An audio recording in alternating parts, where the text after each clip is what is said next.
সিলেটে পানিবাহিত রোগের প্রাদুর্ভাব কিছুতেই কমছে না। গত 2 মাস ধরে সিলেটের যে বন্যা ছিল, মে এবং জুনে যে দফা বন্যা হয়েছিল, সে বন্যায় কিন্তু সিলেটে প্রায় 80% এলাকা পানিতে ভাসছিল এবং এরপর থেকেই মূলত সিলেটে পানিবাহিত রোগের প্রাদুর্ভাব শুরু হয়। সিলেটে পানিবাহিত রোগের যে প্রাদুর্ভাব সেটি কিন্তু এখন চরম আকারেই ধারণ করেছে বলা চলে।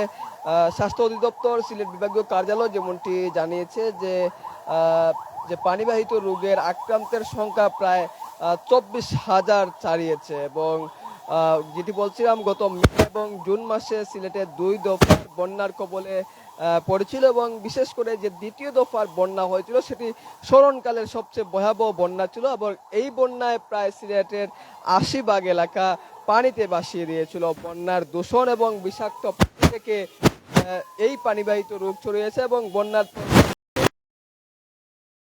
চুকের প্রদাহ প্রভৃতি এইরকম রোগ কিন্তু রয়েছে। স্বাস্থ্য অধিদপ্তর যেমনটি বলছে, গত 24 ঘন্টায় সিলেট বিভাগে পানিবাহিত রোগের আক্রান্তের সংখ্যা প্রায় 334 জন এবং তার মধ্যে সিলেটে 47 জন এবং হবিগঞ্জে 56 জন, মৌলভীবাজারে 110 জন এবং হবিগঞ্জে 121 জন রয়েছেন। তাদের তথ্য অনুযায়ী অর্থাৎ স্বাস্থ্য অধিদপ্তরের তথ্য অনুযায়ী সিলেট বিভাগে সব মিলিয়ে পানিবাহিত রোগের সংখ্যা 24,161 জন এবং এর মধ্যে সবচেয়ে বেশি হবিগঞ্জের 8,457 জন। আর বাকিদের মধ্যে সুনামগঞ্জের সিলেট জেলায় 4,842 জন এবং সুনামগঞ্জে 4,326 জন ও মৌলভীবাজারে 6,534 জন রোগী রয়েছেন।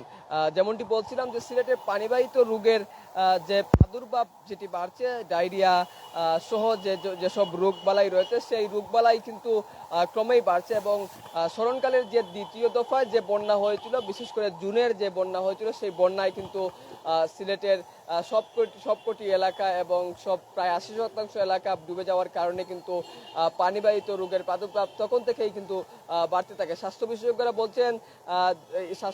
বিশেষজ্ঞরা যেমনটি বলছেন যে দ্রুত যদি মানুষকে সচেতন না করা যায় এবং পানিবাহিত রোগের সম্পর্কে যে করণীয় যে প্রাথমিক চিকিৎসাগুলো রয়েছে সেই চিকিৎসাগুলো যাতে শরণাপন্ন হয়, তারা সেমনটি বলছেন। তো এই ছিল সিলেটের শামসুদ্দিন হাসপাতাল থেকে পানিবাহিত রোগের সংখ্যা সর্বশেষ।